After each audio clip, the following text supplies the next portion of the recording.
Magaalaa Finfinnee kana keessatti asirratti beektaa? Guyyaa tokko naatanii ture. Bilbila hundumaan irraa fudhatanii. Waan si deeggaraaru fakkaatee si kenna. Erga si kennee booda sammuun kee ni jijjiiramaa jechuudha. Kanas fudhu malee maaf dhiiste jedha. Ni yaadadhaan gaafa na hatan san. Atamnee rabbi keenya. Namni na atamne jiru. Nagaan isinii foto akkam jirtu kabajamtoota hordoftoota keenya. Kun YouTube keessa YouTube Dr. Naafi Argituu Official odeeffannoo fayyaa kan ittiin mana keessan teessanii bilisa argattanidha. Sagantaa keenya keessatti dhimmoota garaa garaa qabannee isin dhiyaachaa turuun keenya beekamaadha. Namoonni baay'een maamila taatanii odeeffannoo isin biraan geenyu argachaa itti fayyadamaa akka turtan quba qabna. Namoonni subscribe hin goone maamila hin taane yoo jiraattan immoo mallattoo subscribe jettu tuquudhaan maamila ta'a yoo namoonni qubni keessan fayyaa ta'e qofa jechuun barbaada. Egaa arra mee waan tokko sin gaafadhe. Hattuu sinattee beekti. Maal asamtanii beektu keessattuu magaalaa Finfinnee magaalaawwan gurguddaa irratti namni baay'een ani moobaayilii tokko hatamee beeka. Hattuu sinattee beekti. Mee dhimma kana irratti waan tokko waliin qabannee turtii ogeessota yaalatiin sammuu wajjin goona. Keessummoota lama biratti qabadhee isiniif dhiyaadheen jira. Lamaan isaanii ogeessota yaalatiin sammuutii firoomsaadhaa fi akkasumas firoomsaadhaa fi roobsaan jedhamu jechuudha. Mee waan tokko irratti haasofna. Magaalaa Finfinnee kana keessatti asirratti beektaa? Guyyaa tokko naatanii ture. Maal atamte? Bilbila hundumaan irraa fudhatanii. Anis Adaamatti hatame. Maal atamte? Bilbila. Anis hatame. Bilbila hatame. Sadaqee bilbila hatame. Bilbila sana kan si dhufu na yaadadha. Intarneeshipii yeroon mindaa jeelama walitti seef godhatan bitadha. Ganaariidha. Egaa namoonni baay'ee keessa waan garaa garaa kan birriis ta'u warqiis ta'uu danda'a kan birii ta'uu danda'a. Waa'ee kana kan kaaseef sababa malee miti. Eessattuu maloota hallaa keessaa tokko kan ta'e magaalaa Finfinneetti kan gaggeeffamaa jiru keessaati xiinsammuu wajjin fayyaa sammuu wajjin wal qabsiifnee akka ilaallu barbaadeera. Keessaa tokko maloota hallaa keessaa tokko waan garaa garaa bifa baala yookiin immoo substaansii yookiin immoo wantoota garaa garaa namatti buusanii yookiin immoo namatti qaama namatti buusanii ittiin qaama kee xaragadhu isin jedhanii maal godhu sitti fakkaata wanti kanaan dura ture dhufanii sitti tufu yookiin waan ta'e sitti tufanii xaragadhu sooftii sitti kennu. Sooftii sanaan xaragattee yeroo sana namni sun of wallaalee of wallaalee dhaqeen birrii baasee kenneefi eetimmiidhaan birrii baasee kenneefi kan immoo wanta qabu hundumaan baasee kenneefi kan jedhu jira waan hundumaan harkaa fudhatanii of hin beeku beekaa muraasa booda of baru. Namoota baay'ee quunnameera. Tarii isinis quunnameera ta'uu danda'a.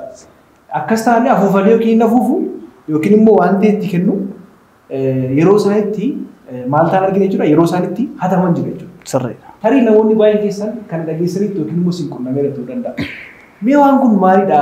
Gama sammuu wajjin wal qabatamoo saayikoloojikaalamoo fakkeessuudhamoo moo isa dhugumaati kan jedhu waliin haasuudhaaf mee yaada kanatti maal qabdu?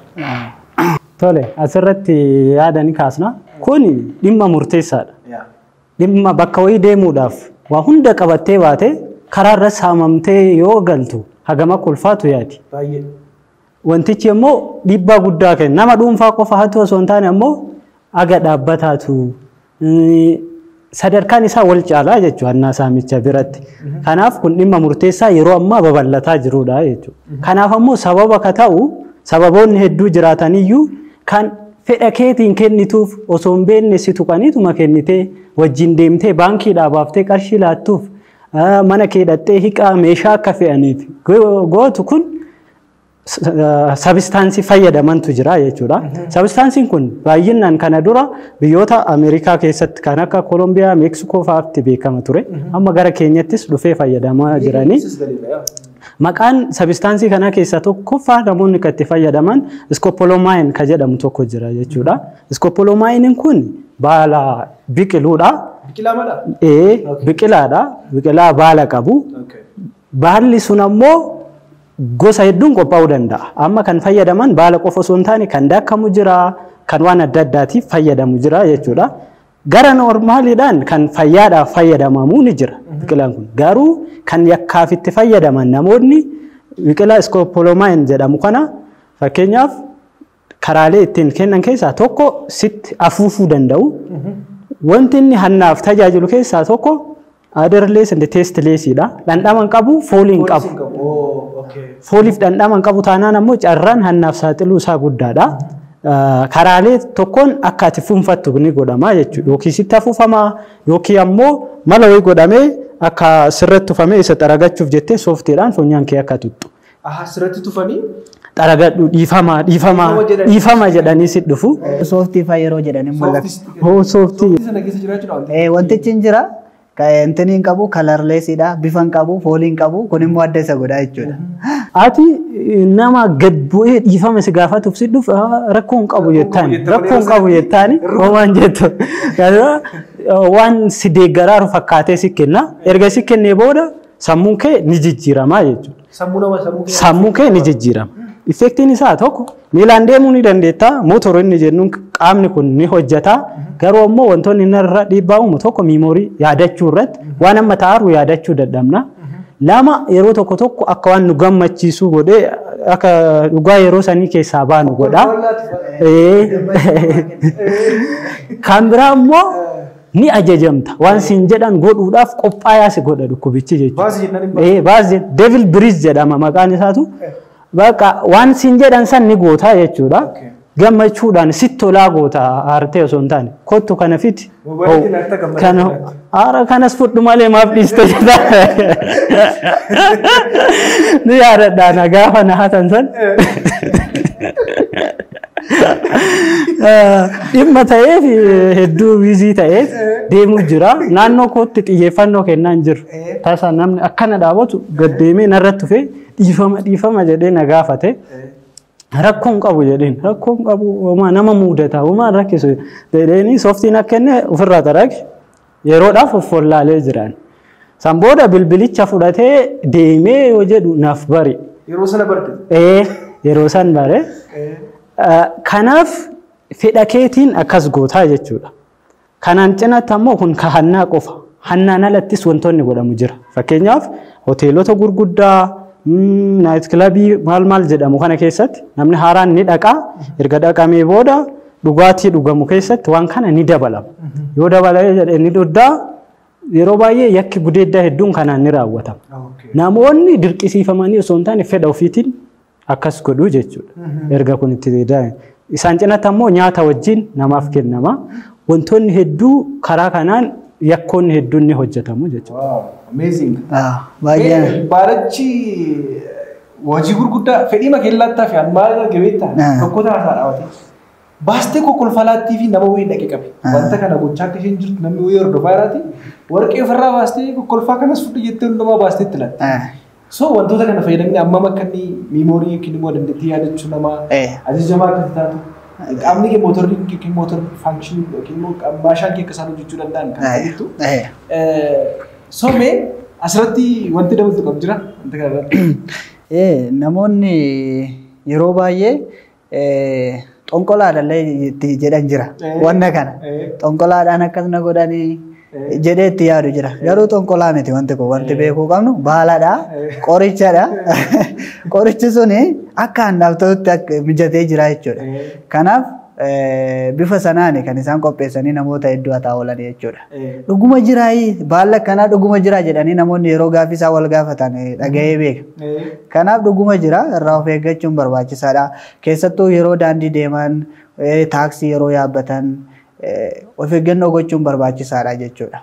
Kana xiyyeeffannoo keessa galchuun. Of eeggannoo akkamii gochuu qabu? Xiyyeeffannoo akkamii gochuu qabu namoonni?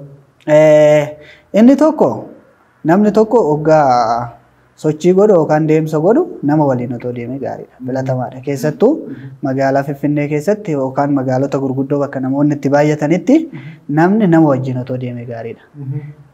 Yoo inni tokko tarii wallaale yookaan baalli sun tuqe inni tokko argeetoo oolchuu danda'a jechuudha. Kanaaf nama waliin otoo deemanii kophaa otoo deemuu baatanii gaariidha. Gorsi jiru kanadha. Of eeggannaadhaan wal qabatee hannichi cimaa akka ta'e hubanneerra nama hedduu qunnameera mana nama hundaa seeneera jalaa ba'uuf maal gochuu qabna kan jedhudha wanti guddaan. Tooftaan ittiin hatan guyya guyyaan jijjiiraa deemu saniif namni ofittisus tooftaalee saniin dorgomuu danda'u qabaachuu qaba. Tokko yeroo hunda naannoo kennaaf alerti ta'uu qabu. Hubachuu qabna yeroo deemnu yeroo baay'ee ka fayyadaman nama ufgatu irratti. Qophaa taateeti sammuun kee dammaqaa ta'ee jennaan carraassi argatu gabbaa deemaa jechuudha. Tokko dammaqaa ta'uu qabda. Lama ammoo iddoon magaalaas ta'ee namoonni itti baay'atanitti nyaata nama hin beeknerraa fudhattee nyaatuu hin qabdu. Dhugaatii nama hin beeknerraa fudhattee dhuguu hin qabdu. Akkuma achii ka'e immoo nama wajjin baay'attee deemuu barbaachisa yeroo hedduu. Yoo wanti kun nurra ga'e immoo dafnee tarii beeksisuu. Yeroo baay'ee humnaa ol fudhannee yoo jenne rakkoo fayyaatu geessisuu danda'a jechuudha. Kanaaf naannoo keenya dammaqaa taanee tooftaalee sanniin baraa saniin ofirraa eeguun barbaachisaadha.